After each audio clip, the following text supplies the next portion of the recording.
Gênesis capítulo 2, do versículo 18. Versículo 18 ao versículo 25, aproveitando que estará na projeção. Estará na projeção? Vai estar? Ok? Então, eu gostaria que vocês lesse todo mundo junto, olhando para o telão, pode ser? Vamos lá? Eu conto até 3 e vocês juntos. 3, 2, 1.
E da costela que o Senhor Deus tomou do homem, formou uma mulher e trouxe-a a Adão.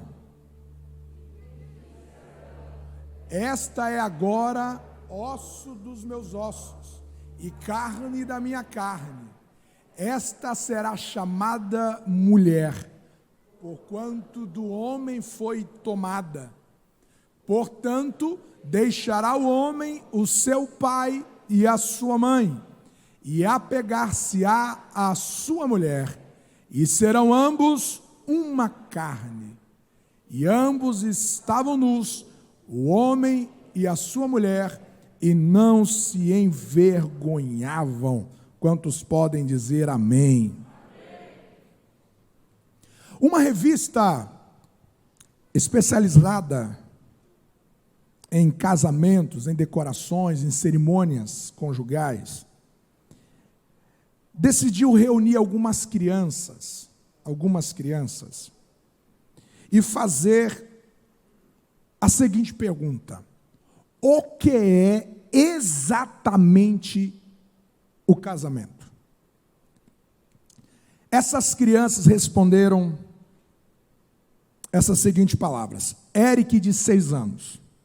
Casamento é quando você fica com uma garota e não devolve mais ela para os seus pais. Qual é a idade certa para se casar? Segunda pergunta. A Caroline, de 8 anos, responde: 84 anos. Perguntaram: por que 84? Ela respondeu: é porque nessa idade você não precisa mais trabalhar e nem ir à escola e pode ficar todo o tempo juntinho. Como fazer o amor durar a vida inteira? Foi a terceira pergunta. E então Caio, de 8 anos, responde: não esqueça o nome da sua esposa. Isso vai atrapalhar o amor. Qual é a visão do casamento? O que é casamento? O que é relacionamento conjugal? Família? Essa resposta nós não emprestamos os nossos ouvidos para a cultura. É verdade que aquilo que será ministrado hoje é o que nós cremos como palavra de Deus. Isso significa dizer que isso não é uma imposição a nenhum modo de vida. Todas as pessoas que estão a nos ouvir, a nos assistir, seja presente ou online, elas têm a sua autonomia de vida, em fazer as suas escolhas. Mas nós, como igreja, nós cremos que as Escrituras, ela é um padrão de vida. As Escrituras nos ensinam como viver.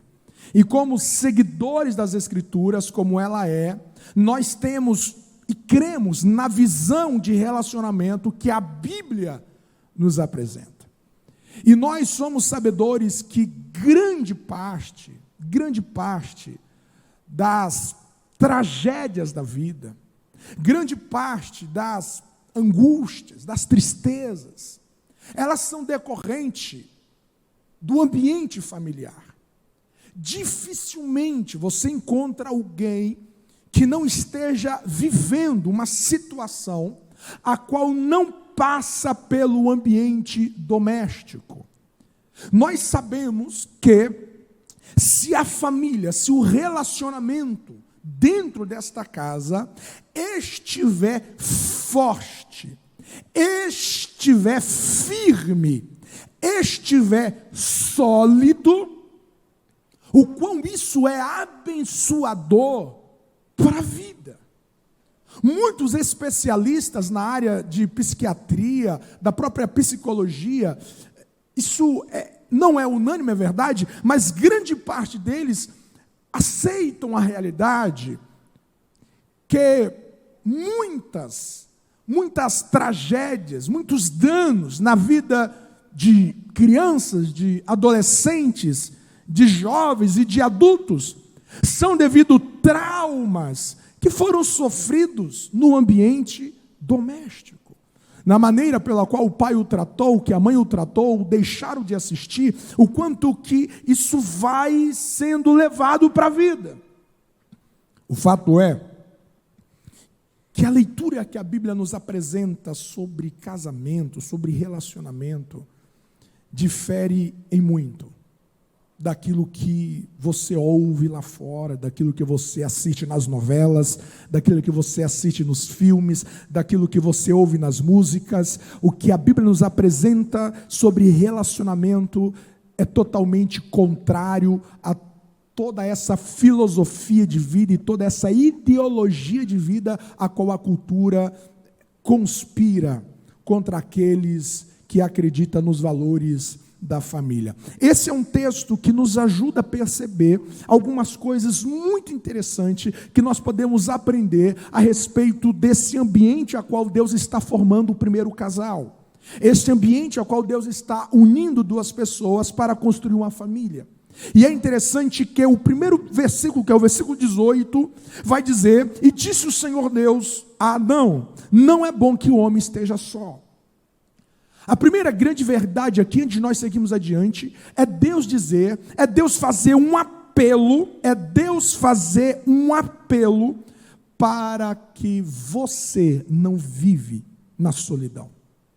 A primeira declaração do texto, não é bom que o homem vive só, não é bom que o homem esteja só, é um apelo de Deus para a não solidão. E você precisa lembrar comigo que o homem estava no paraíso.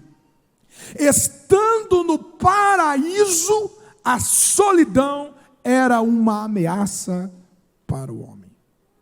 A Bíblia, ao longo da sua história, encoraja o povo de Deus a não decidir viver a vida sozinho.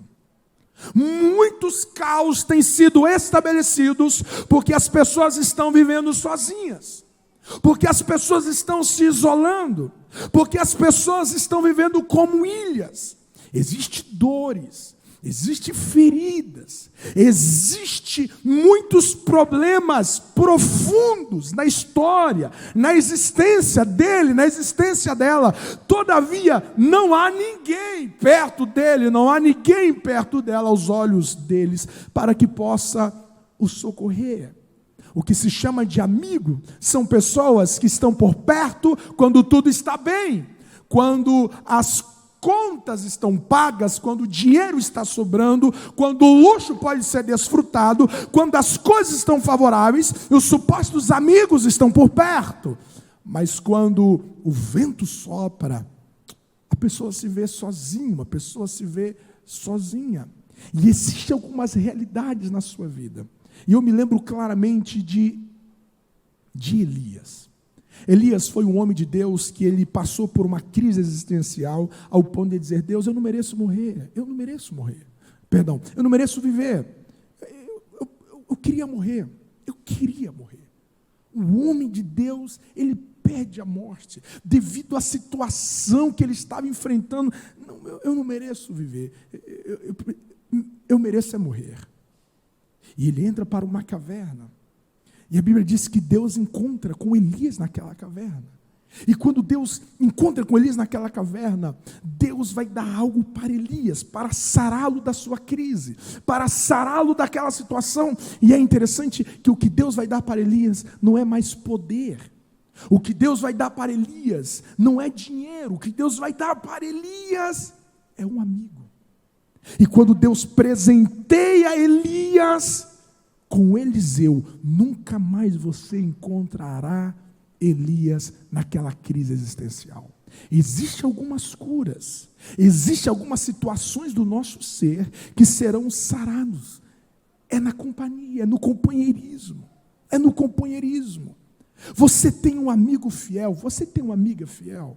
Você tem alguém que você pode abrir o seu coração, e essa pessoa não vai dar uma de santarrão, não vai dar uma de santarrona, não vai achar que é Deus para te julgar a despeito das suas decisões. Você tem alguém, de igual modo, que possa te confrontar com respeito. Você tem alguém que te acompanha, você tem alguém que pode ser sinais de bênçãos na sua vida. A Bíblia diz que um dos milagres de Jesus no seu ministério, lá no seu início, foi um milagre em um casamento que acabou o vinho. E a Bíblia diz que o noivo vai convidar Jesus, vai convidar Maria, vai convidar os discípulos, e parece-nos que Maria era aquela que estava gerenciando a festa, até que alguém chega para Maria e diz assim: Maria, o vinho acabou. Você convida alguém para o seu círculo de amizade, só alguém que concorda com tudo que você fala? Ou você tem algum amigo que tem coragem de falar assim: olha, o vinho acabou, hein? Você errou. Essa decisão que você tomou estava errada.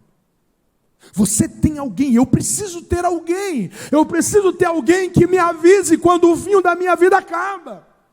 Se eu decidir viver a vida sozinho, eu colherei consequências trágicas. Sansão, o homem mais forte na Bíblia, é um homem que vai perecer, e a Bíblia nos aponta que ao longo da história de Sansão, você não encontrará Sansão com um amigo. Você não vai encontrar Sansão pedindo conselhos. Você não vai encontrar Sansão com alguém que possa caminhar junto com ele. Não é bom que você vive só. Não é bom que você enfrente as suas dores sozinho. Não é bom que você enfrente os seus dilemas sozinhas. Não é bom que você vive essas batalhas e essas guerras sozinha e sozinho. Não é bom. A solidão potencializa a sua dor. A solidão potencializa a sua frustração. A solidão esvazia a sua alma de ânimo e de força. Que Deus plante bons amigos e boas amigas no seu caminho. Que você seja um grande amigo, que você seja uma grande amiga na vida de alguém, para a glória de Deus. Quem me entende, diga amém. E por favor, nutre os bons amigos. Preserve, conserve os bons amigos. A primeira declaração: não é bom que o homem vive só. A solidão é uma ameaça. Agora veja, como que Deus vai resolver a solidão do homem? E aqui é uma aplicação mais na área conjugal. A Bíblia diz que Deus diz: farei uma ajudadora, lhe darei uma mulher. Preste atenção nisso, preste atenção nisso. O que Deus deu para o homem para sará-lo da sua solidão não foi uma mãe. O que Deus deu para o homem, para sará-lo da sua solidão, não foi um pai, e muito menos um filho, e muito menos uma filha. O que Deus dará ao homem é uma esposa.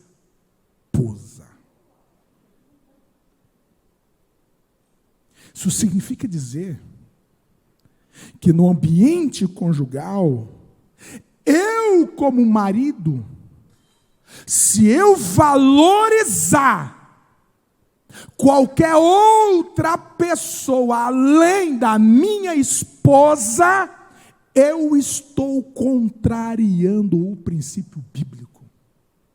Nada é tão valioso do que uma esposa dada por Deus. Eu esperava que as mulheres iam vibrar mais, mas tudo bem. Não faz sentido eu permitir que o meu casamento entre em crise por causa de amigos. Porque tem pessoas que atropelam cônjuge por causa de amigos.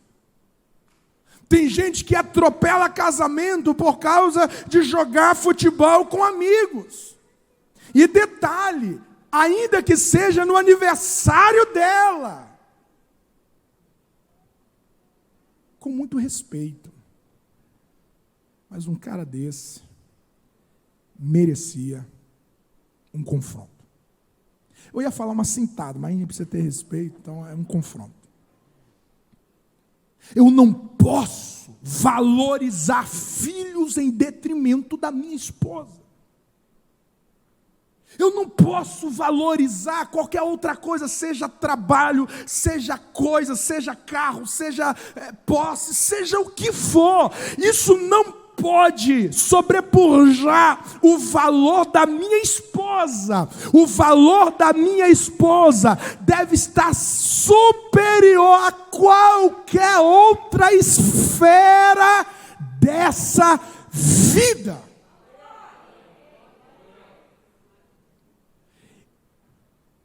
E o inverso também é verdadeiro. Eu senti isso também aqui. Você não pode substituir o seu marido por filhos. Na escala de prioridade é o seu marido, é o seu esposo. Isso não significa que você deve amá-lo e abandonar? Não, não. Quando você faz segundo as Escrituras, cada componente da família receberá a sua devida atenção. Se você ama a família do jeito de Deus, você amará o seu marido, você amará a sua esposa do jeito de Deus, os seus filhos serão amados, porque, aliás, o maior presente que você pode dar para os seus filhos não é a melhor roupa, não é a melhor escola. O melhor presente que você pode dar para os seus filhos é um casamento saudável. É um casamento saudável. Agora é interessante que foi ideia de Deus. Foi ideia de Deus. Foi Deus que teve a ideia: eu vou fazer uma mulher para este homem. Casamento é ideia de Deus. Deus não deseja que um certo indivíduo vive uma vida sem compromisso, sem aliança, deitando com tantas mulheres que ele quiser ao longo da sua vida sem assumi-las.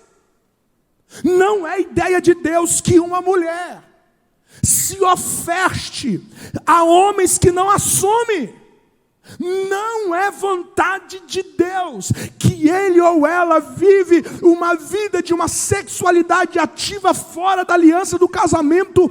Isso gerará muitas consequências danosas para ele ou para ela.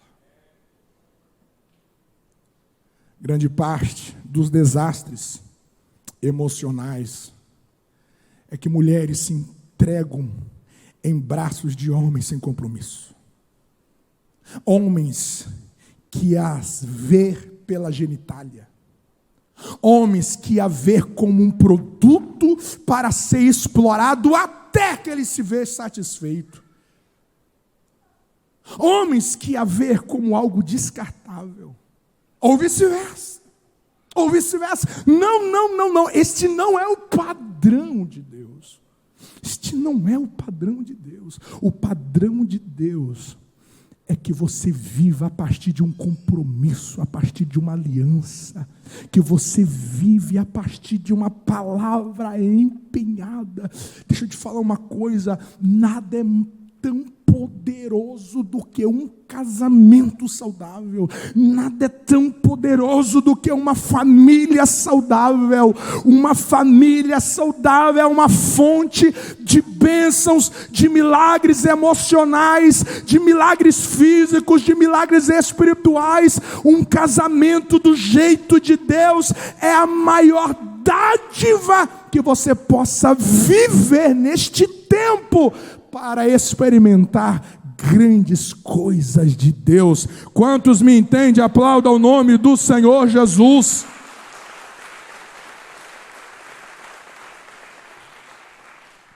Agora veja, Deus não vai entregar um homem, Deus não vai entregar uma mulher a uma criança, Deus não vai entregar Eva a um adolescente, Deus vai entregar Eva a um homem. É um homem. Eu acho perigoso quando eu vejo meninos de 12 anos, 13 anos, 14 anos, dialogar com vocabulário de namoros, debaixo dos olhos dos pais, como se isso fosse muito natural, como se isso fosse muito normal. Isso, gente, não é brincadeira. Relacionamento não é brincadeira, não é coisa de criança, não é coisa de adolescente. Isso aqui é para gente madura. Relacionamento é para gente madura. E é por isso que tem muitas famílias quebradas. Estão quebradas porque ela pensou que estava casando com um homem, mas na verdade casou com uma adolescente que quer saber de videogame até a madrugada. Às vezes ele achou que estava casando com uma mulher, mas casou com uma adolescente mimada e birrenta, pirracenta. Deus entrega a mulher para um homem. Casamento, relacionamento é para gente madura. É para gente que vai topar a vida, enfrentar as resistências sem desistir. Você me entende? Diga amém. Duas coisas, e eu termino.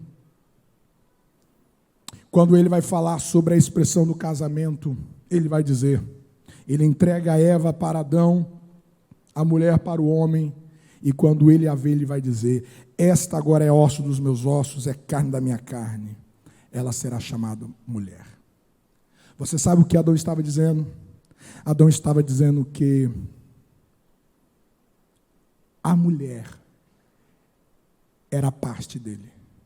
Esta é osso dos meus ossos e carne da minha carne. Ele estava dizendo, essa mulher é eu. E eu faço parte dessa mulher. Eu me encontro nela e ela se encontra em mim. Isso significa dizer que o casamento é um olhar totalmente diferente da vida. Porque na vida você é chamado a olhar para si, para si, para si, para si. Mas no casamento, segundo Deus, você está no outro e o outro está em você. Isso significa dizer que todas as vezes que você quiser abençoar você vai abençoar quem? A sua esposa. Todas as vezes que a esposa quiser cuidar dela, ela vai cuidar de quem? Do marido. Se nós vivêssemos isso, se a sociedade vivesse isso, nunca haveria violência doméstica.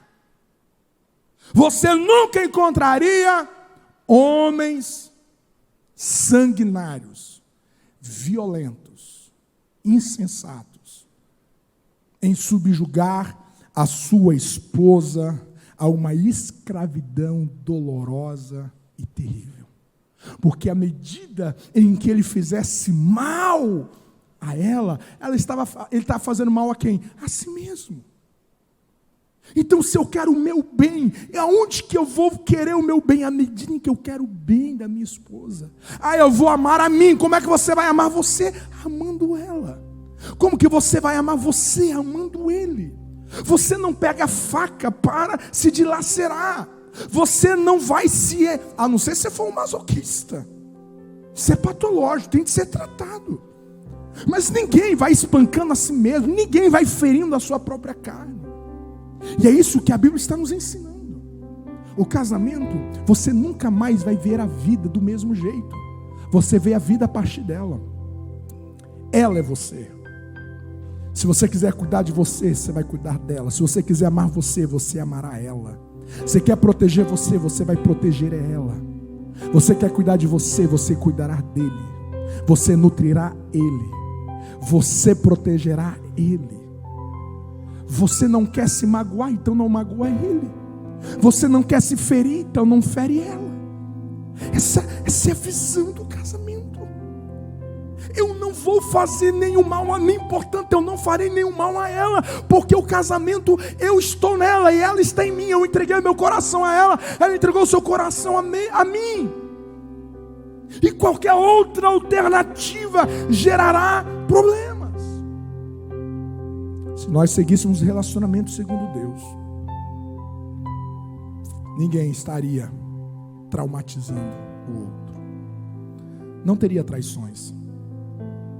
Não teria traições porque ninguém quer trair a si mesmo. Ninguém quer trair a si mesmo.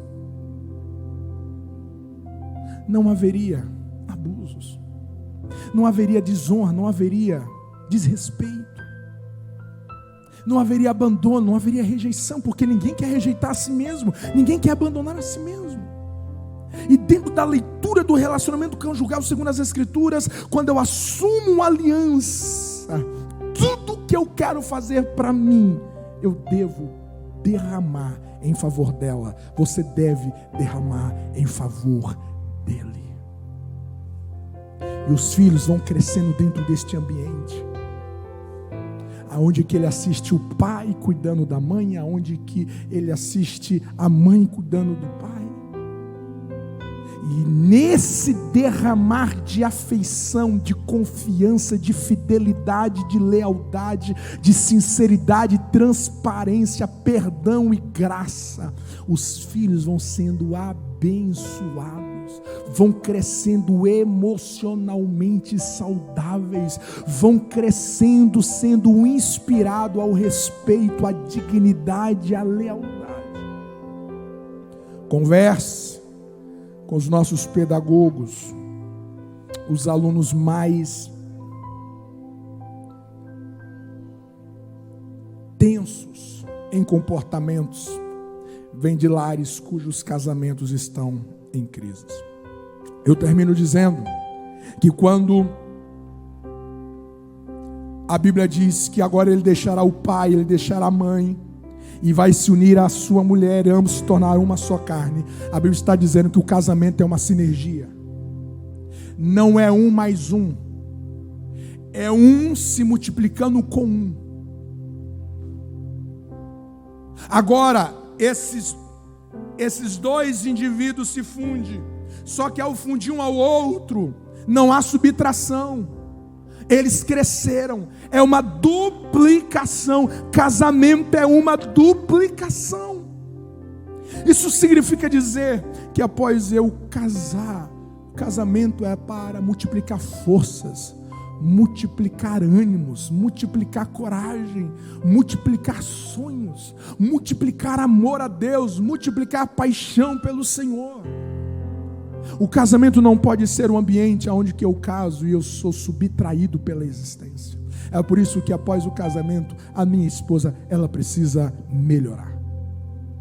É por isso que após o casamento, o marido precisa melhorar.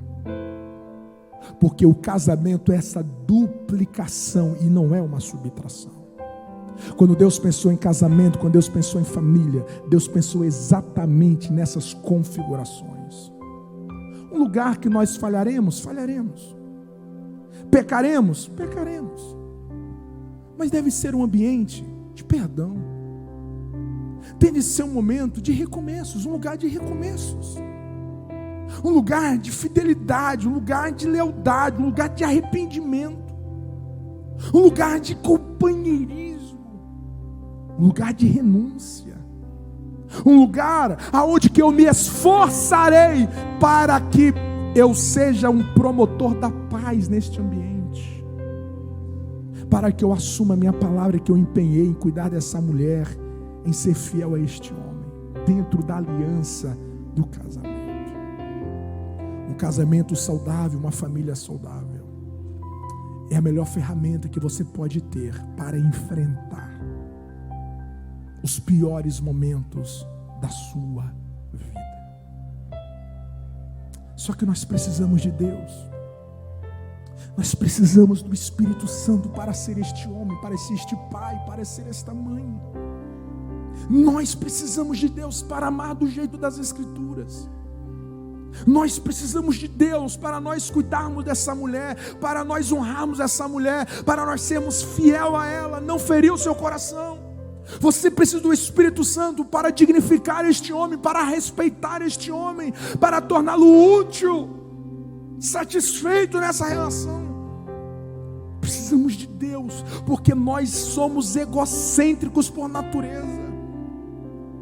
Nós somos egoístas por natureza, e em nome do orgulho, nós somos capazes de ferir, de romper, de abandonar, de rejeitar, de ser infiel. Para proteger o orgulho, nós somos capazes de ir muito longe.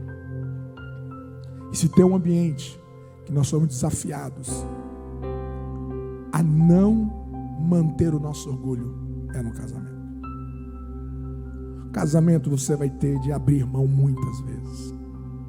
No casamento você vai ter de renunciar às suas razões muitas vezes. Você tem de fazer uma decisão. Você vai querer ter direito ou você vai querer viver a alegria da relação? Tem gente que sangra só para ouvir aquela palavra. Eu não falei que eu tinha razão. Mas será que valeu a pena mesmo? Será que valeu a pena mesmo ter sangrado tanto? Ter falado esses palavrões, esses xingamentos, ter desmoralizado tanto o outro, só para dizer que você tinha razão? Não. Essa não é a família que Deus pensou. Não, esse não é o casamento que Deus pensou. Quando Deus pensou em família, Deus pensou em ser um lugar que abençoasse seu coração. Que você se sentisse amada, que você se sentisse cuidada, protegida, que você se sentisse honrado, respeitado, que as suas identidades fossem reafirmadas, confirmadas nessa relação. E é tudo o que o inimigo tem lutado para destruir. Vivemos em uma geração que grande parte dos nossos jovens não querem mais casar. Não querem casar porque não querem assumir compromisso. Não querem casar porque não querem abrir mão dos seus egos. Vivemos uma geração em que o casamento é descartável demais. Em que por coisas tão solúveis, por coisas tão pequenas, se descarta.